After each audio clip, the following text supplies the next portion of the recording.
Yo, what's going on, guys? My name is Chandler, the Geek Slays, and welcome back to the Scuffed As Podcast, episode 89. Sorry, I just blanked for a second on which episode it was. Uh, I am alone today, as you guys can tell. No guest Yo, what's this going week. on, guys? My name is Chandler, No. the Geek Slays, and welcome back to Oh, there's an Scuffed echo. As There's Podcast, There's episode. an echo. There's an echo. There we go. Sorry about the echo. That was not supposed to be what happened. Um, there is a bunch of interesting stuff happening, and it's both interesting and not super interesting at the exact same time.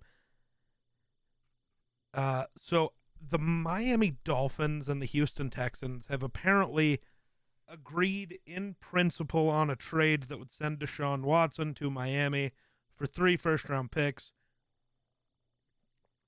But Miami doesn't want to pull the trigger on the deal until they're certain of Deshaun Watson's legal situation. So that's whether he's going to settle all the allegations outside of court, which is what it is. Whether he's going to get suspended by the NFL, anything that is possibly going to happen, they want to know what it is. The NFL came out and said that they do not plan to suspend him at this moment because there's not enough information. People are pissed off over that because how is 22 allegations not enough information? To me, if we're just suspending guys over they possibly did something wrong, that's kind of an issue in its own. I mean, I get it. I think the odds that he did nothing wrong are very low. But I also, I it's supposed to be innocent until proven guilty, but I also question at what point is it just bad enough that the NFL has to do something anyways. But if I'm the Dolphins, I don't know if it's a good move. I mean, Deshaun Watson doesn't fix the defensive line issues, doesn't fix the coaching issues, doesn't fix the offensive line. I mean, yeah, he's a top 5 quarterback when he plays, but there's no. We saw him with a bad team in Houston last year. He was only able to win 4 games. So I don't know why the Dolphins expect him to carry them. You know? But if I'm the Dolphins, I want to pull the trigger, but I also want to get rid of the legal stuff. I don't want to deal with that if I'm them. If he's going to be suspended and have to miss time, make him do that on Houston's dime, not on yours. Adam Schefter, who is questionable at this point on whether he's worth listening to, tweeted out that Raiders owner Mark Davis told reporters today that he would like the NFL to provide a written report of its findings on its investigation of the culture of the Washington football team.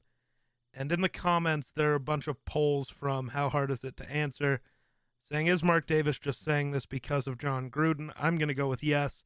So are 84% of people in about 4,300 votes. Whose emails would be the worst? Mark Davis, Dan Snyder, or Jerry Jones? I'm assuming Dan Snyder. Almost nobody said Mark Davis, probably because if he's pushing so hard for it, there must not be anything in there that indicts him in any way.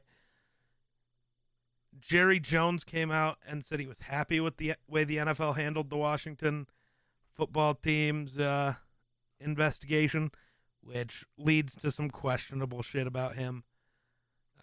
But who knows, man.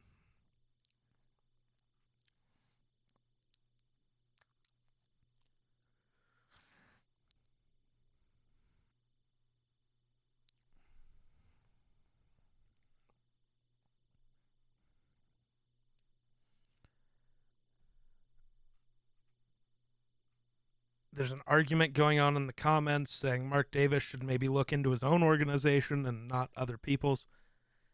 But to be fair, I mean, the Raiders have kind of always led the progressive ideas in the NFL. I mean, they hired the first Hispanic coach, the first black coach, they had the first female executive. I mean, yeah, Gruden wrote terrible emails while employed at a different company. That's terrible, but yeah, they hired a coach who wrote prejudice emails, but I don't know, when you get hired at a job, do you turn over every email you've ever sent, every text message, every phone call? No. So, I mean, unless Gruden was outwardly showing that information or showing that side of him, which it's fairly obvious he didn't do based on the fact that no player or coach has ever said anything, I don't know what you can do.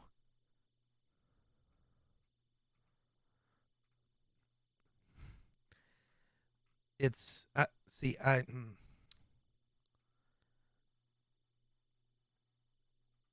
don't know. The emails only indicting anything to do with two people, and that is Adam Schefter and John Gruden, is a little weird to me. I think there maybe is a little more stuff that matters, but I don't know. It's it's a weird idea, but I don't hate it. What the fuck is that? Okay. There's only so much the NFL can do, the owners can do. I don't see why the NFL doesn't just release all the findings, all the emails that they got, and say everybody who did something bad has to face the same treatment John Gruden did. And that is calling them terrible people for shit that happened 10 years ago. Whether you agree with that or not, if we're going to do it to one person, we might as well do it to all of them, right? People can't grow or change. Never. That's never allowed. It's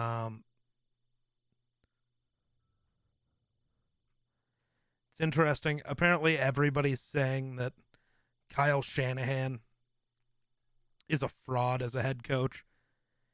And I don't. That's insane. I mean, I get it. He's sticking with Jimmy Garoppolo. The issue is everybody's saying him sticking with Jimmy Garoppolo. Trey Lance is hurt, you dumb fucks. Who's he supposed to go to? Jesus Christ. I know it's tough for people to understand things because they're too stupid to actually look it up, but good God.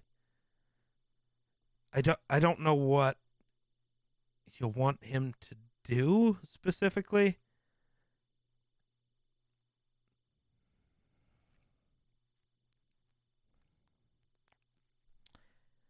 And I don't know. The amount of people arguing that Cliff Kingsbury is not the coach of the year is insane.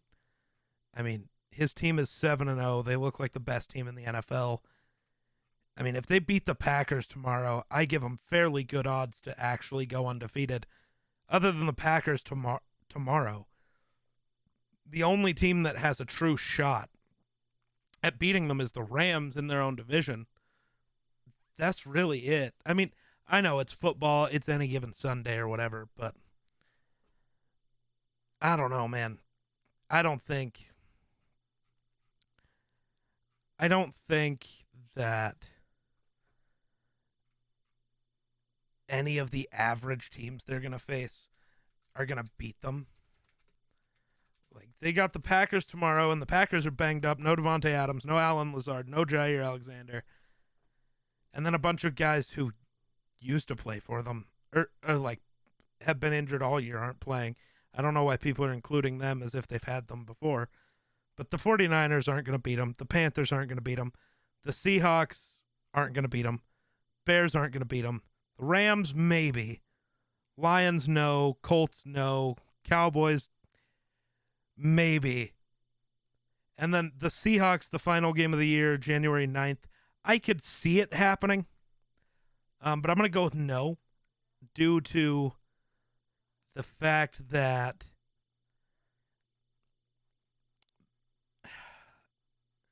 I'm going to go with no unless the Cardinals rest their starters that day, which they absolutely could. They could get 2 bye weeks in a row, even though we've seen that doesn't really work out. Giving them that extra week off kind of makes you rusty. And I don't know if I'd want to be rusty as the 1 seed when I'm going to have to play, if we were to check right now, I think they would probably end up facing, just think of all the options, I guess, at that point. They got the Packers, the Vikings, the Rams, the Cowboys, the Buccaneers, the Saints. Those are the options, really, of the teams they'd play. I don't know if I want to be a rusty team when I face any of them. So, I don't know. Man. I don't know what the best move is for the Cardinals. Hopefully, Larry Fitzgerald comes back, re-signs. I think that would be dope.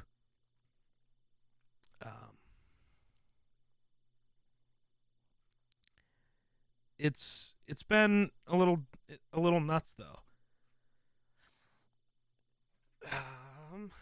What else? What else is there to be saying today?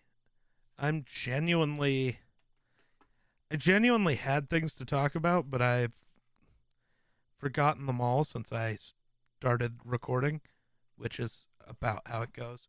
Faze Clan is now a publicly traded company, so that's interesting.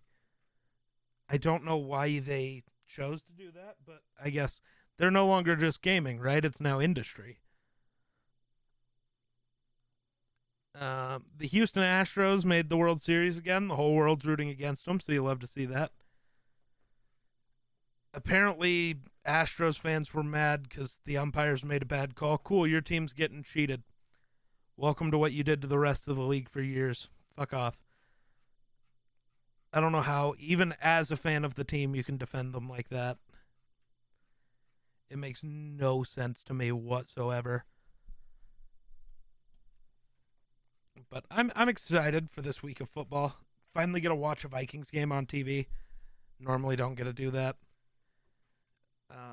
Hopefully gonna be making a video next week with Jake Talks Sports.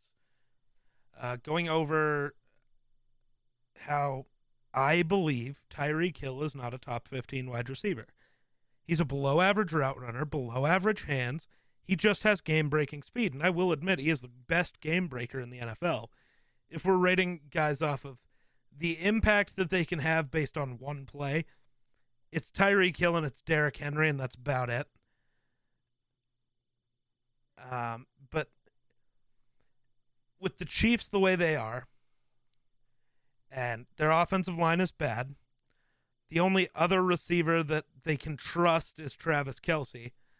When a team pulls the playbook that the Buccaneers used in the Super Bowl, or technically before that, the Raiders, who figured out the Chiefs first, that's where everybody got the blueprint.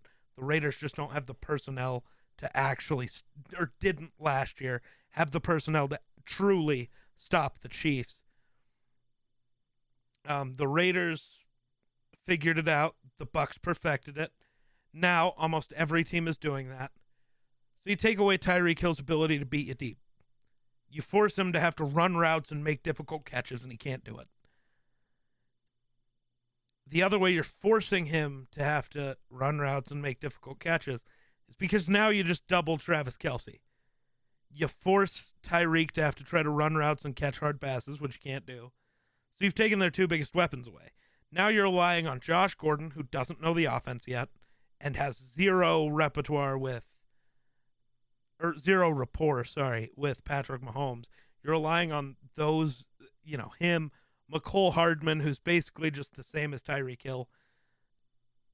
You're relying on those guys to try to make plays for your team, and it's just not working. When your run game's as bad as it is, and you can't actually trust to hand the ball off to Clyde Edwards-Helaire because he's probably going to fumble it, I don't know what you do at that point, right? I don't know if I have the Chiefs as a playoff team anymore. I think I've seen enough to say this team is not good enough to win enough games to end the season to make the playoffs. Let's go over it. They're going to win this week. They're playing the Giants.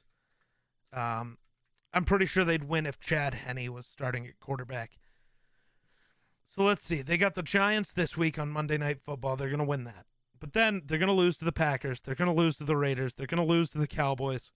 Then they have the Broncos at Arrowhead. I'll give that one to the Chiefs because it's at Arrowhead. But then they got the Raiders, which they'll probably lose. The Chargers, they'll lose. The Steelers, maybe they win. Maybe. The Bengals, they'll lose. And the Broncos, I think because that one's at Mile High, they lose. So I see another 2 to 3 wins for the Chiefs right now, just based off the way they're playing. They could be a 6-11 team to end the year, which honestly, I don't know if that's a bad thing. They could use the draft capital. They need some studs on that defense. They need some help on that offensive line. Maybe if it's available, they need a good weapon. They need a better running back, but do not be dumb and take one in the first round again. Look at all the running backs who are like top of the league right now when you think of them.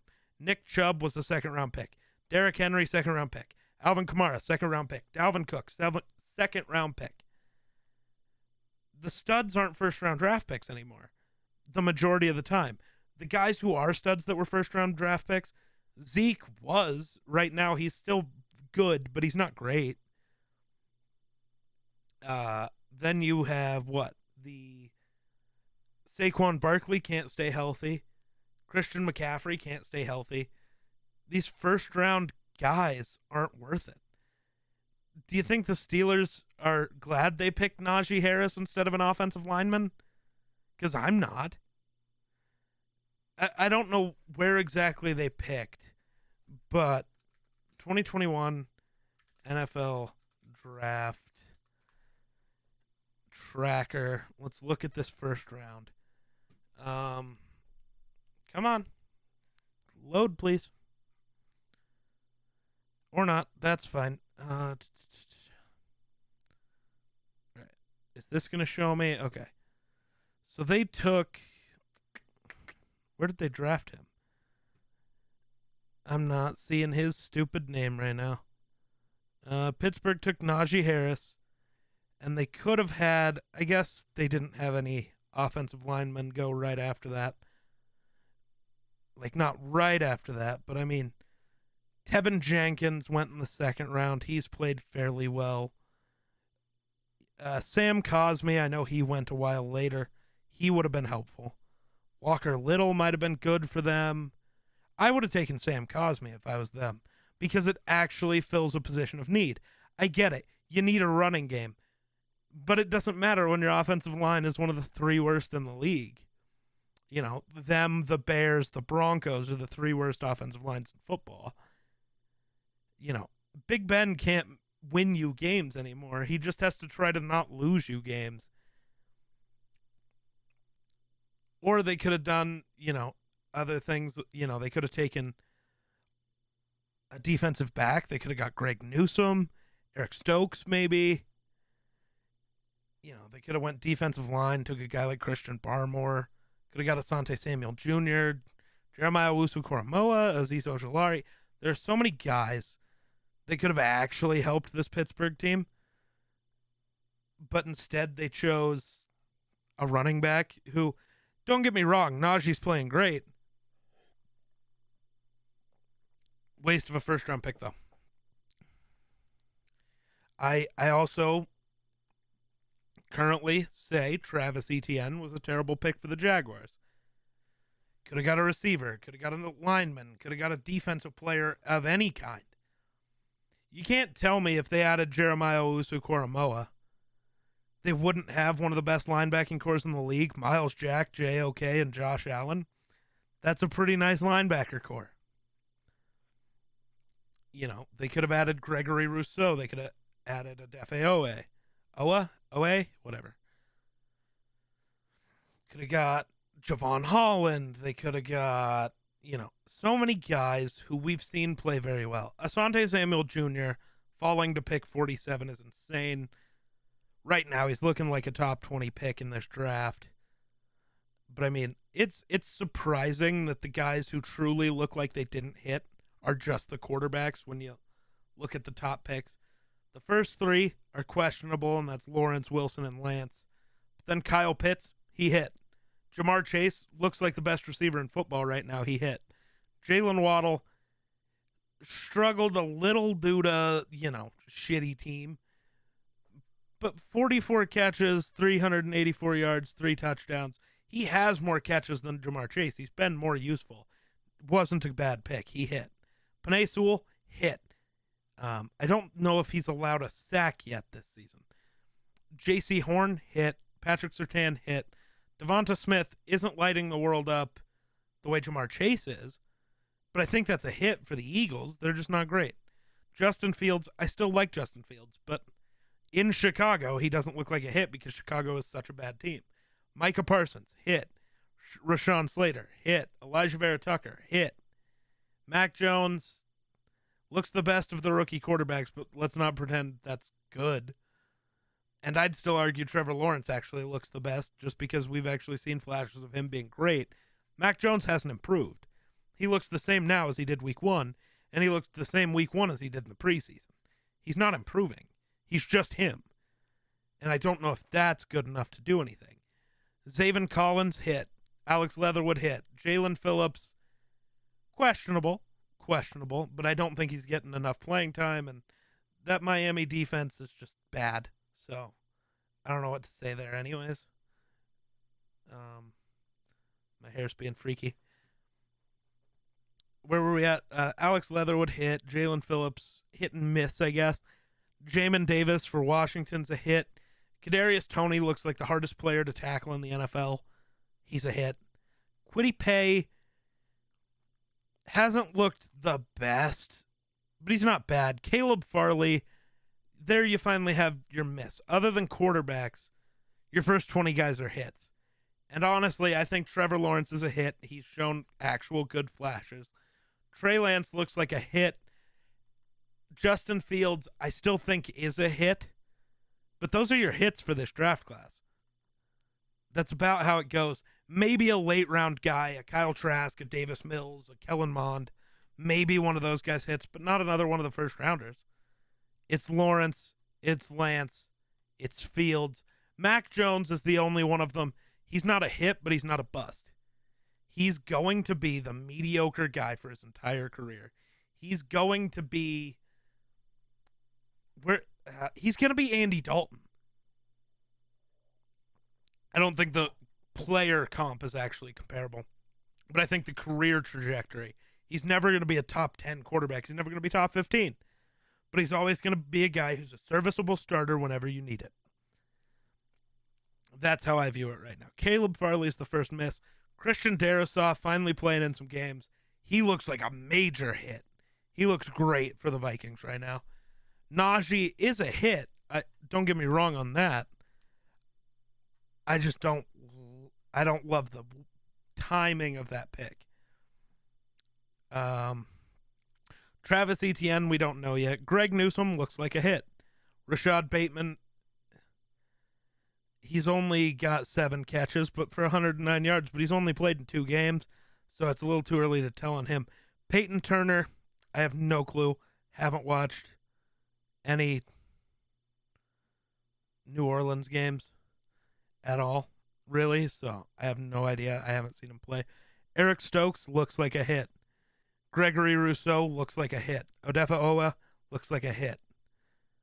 The guy Tampa took, Joe Tryon Shoyinka, never heard of him, but he's not playing poorly. And then, you got second-round guys. Javonte Williams for the Broncos is a hit, 100%. Javon Holland for the Dolphins looks like a hit. Christian Barmore, I don't know. He is not good at stopping the run. He was never allowed to do that in college. So we'll see.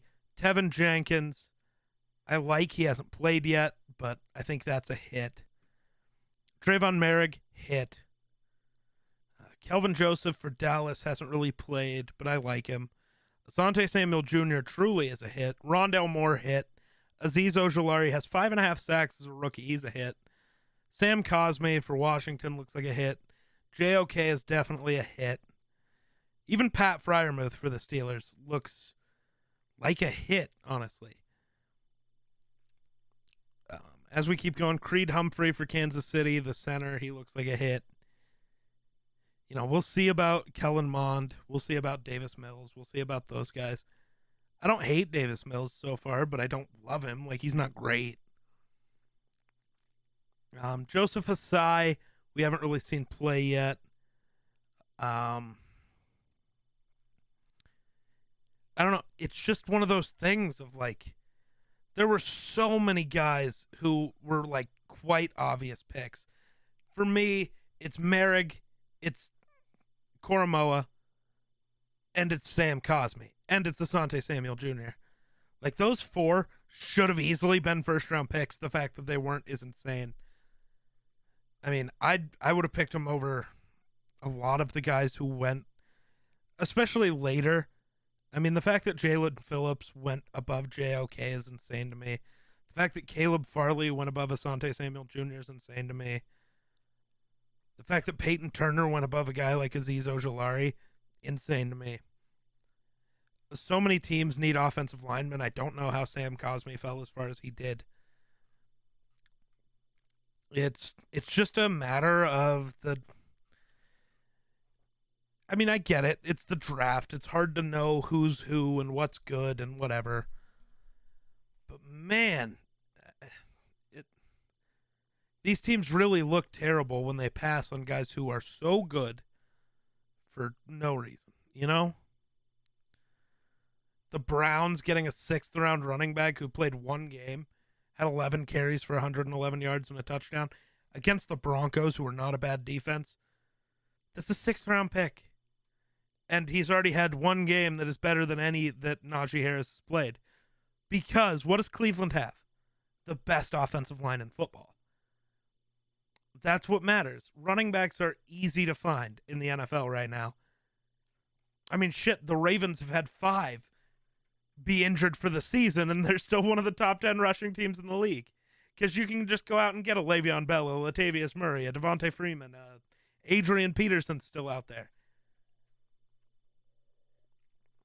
I don't think that was the best choice for that team. But, I think things are going to be a little... It's tough that we as fans can, not all of us, but, I was high on JOK. I was high on Trayvon Merrick, Asante Samuel Jr., Sam Cosme. I was high on these guys. And no NFL team was? Why was I seeing stuff that their scouts were paid to do it couldn't see? Or did they just think nobody's going to draft him that early because he has a high miss probability or something? I don't know. But it just feels wonky to me that fans can see this stuff, but the people paid to do it can't. But, wow, I really got on a tangent about that draft class, didn't I?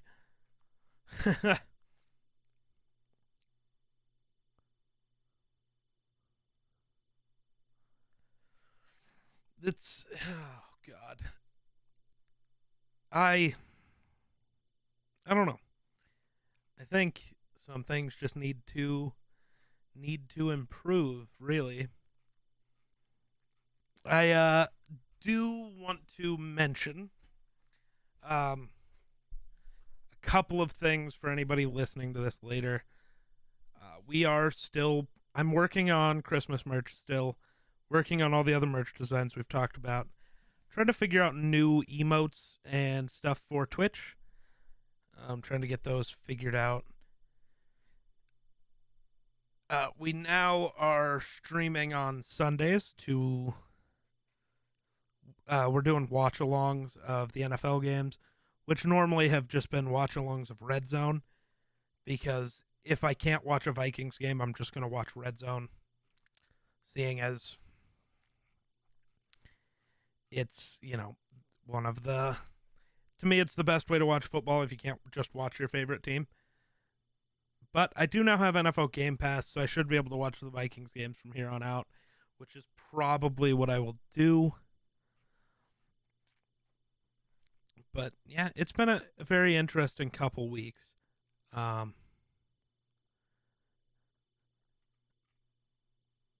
but yeah, now I'm at a spot where, oh, yes, I forgot. The same time we started this, Sony did a state of play, and people are apparently sad.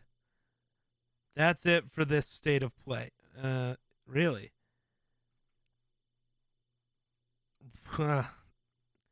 It was less than 30 minutes long. Everybody's talking about Death's Door. I don't really know what that is, but the animation style for it's funky, so it doesn't look like it's for me.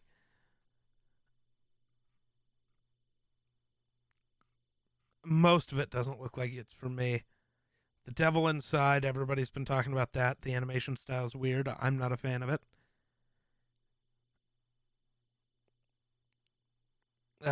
State of Play reveals Deathverse Let It Die, a brand new multiplayer game themed around a deadly game show. Okay. I'm gonna like look at this trailer. This is also it's less wacky, but it's different. I don't know if it's the type of thing I'm into. Oh, I just got a message. Oh, whatever. That I don't know if that one's I don't know if that one's any good. That state of play sounds like it was kind of trash. Oh, so NZXT, I think I might have talked about this with Wonder, but NZXT just started the build kit program, right? So NZXT BLD. So the build kits, I just realized they don't take off the price for them building it. They just kept it the same price. So you can just buy that computer pre-built. Same parts for the same amount of money. Which leads me to question, why would you buy the build kit? Ooh, NZXT H1 Mini, just the case.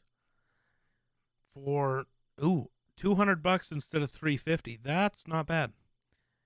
Or you can get a PC built in the H1 Mini for, they're all on sale. This one is $1,600 right now. What components are we getting?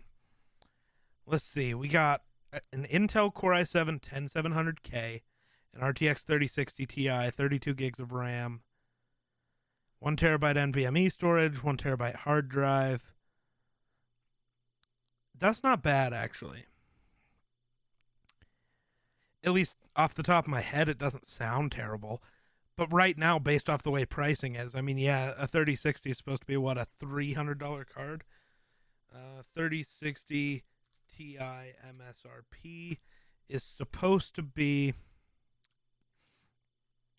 $399. So $400. Excuse me. Sorry. Another $200 for the processor. So that's $600. Let's say another $200 for a motherboard. Maybe even more when it comes to a small form factor like this, but let's just go with 200. So that's $800. 32 gigs of RAM. I'd say another 200. So that's 1,000. Terabyte SSD is going to be 200. It's 1,200. $1,250 plus the $300 case is going to be, about $1,500, and you're getting it for 16, and they're building it for you. So, at least off the top of my head, that's not terrible. But, from the majority of the time at least, NZXT has looked fairly decent when it comes to their pre-builts and stuff lately. I do have to say that the NZXT motherboards look so good. And from the reviews I've seen of the new revision of them, they are actually good, which is great. But like they just look great. When I build another PC, I might end up going with an NZXT motherboard just because of how good they just look. You know, go NZXT motherboard because they look pretty. I'm not gonna lie, that is the entire reason. But you know, I've also noticed this issue of if you go start a build, like to have them build it for you, you want AMD, you want expensive, you want high FPS, 1440p, right? And you start selecting your different stuff. You know, you want AMD. Okay, what the fuck is happening? We're gonna select let's just go the H510 Elite because I think that case it looks nice. It's bad for airflow, but it looks nice. Select a motherboard. We're gonna go the X570 Taichi, right? It's weird that I can't select, their motherboard, but whatever. And then for a CPU, the highest we can go is just a 5900X, right? So we'll add that. RAM, we want Trident Z Royal, Trident Z RGB is probably good enough. I say we go 32 gigs, 2x16, 3200 megahertz. That's good enough. It's in the sweet. Actually, no. On that, I'd say you go 32 gigabytes of the Trident Z Royal because it's at 3600. AMD likes the higher memory frequency. Storage, you give them. Honestly, I want this 1 terabyte Cyberpunk SSD because it looks cool. And you've already got the 970 Evo. So I don't know if that storage is not compatible with the current motherboard. That's tough. But then you add a 2.5-inch SSD. Apparently I can't. I don't know why, but that's annoying. But whatever. Let's go with that. GPU. Just to add a 3090. So it's saying that currently we have we don't have a GPU currently, apparently. No, that can't be right. Something's funky here. It says please select a GPU. So let's click a 6600 XT, right? That's what, a $400 card? You're telling me that the 3090 is... You're adding the full price of a 3090 onto the price of whatever GPU you had already selected. But I would honestly add this 3080 Strix from Asus. Cooling, let's add the Kraken. Let's add the Kraken X73. Oh, no, let's add the Z63 because it's got the cool display on the thing. They want $3,200 for that PC, and it's not that expensive. It's really not. That's the issue. Is for some reason, some NZXT stuff, NZXT, the BLD program went from being the best value you could get to not worth looking at. There are better options. It's so weird.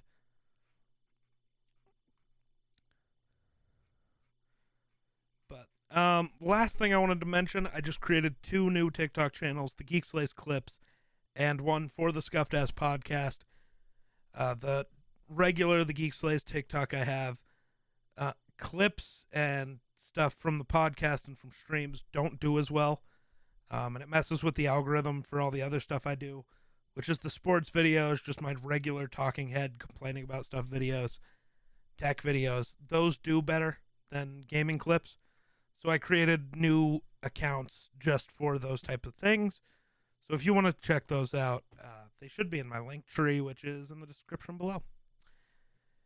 I know this was kind of a short episode, but not a ton to talk about. I don't want to waste my time. I don't want to waste your time. So we will be back next week with hopefully with a guest and with a longer episode. But for now, that'll do it for me. So thanks for watching. We'll catch you in the next one. Peace.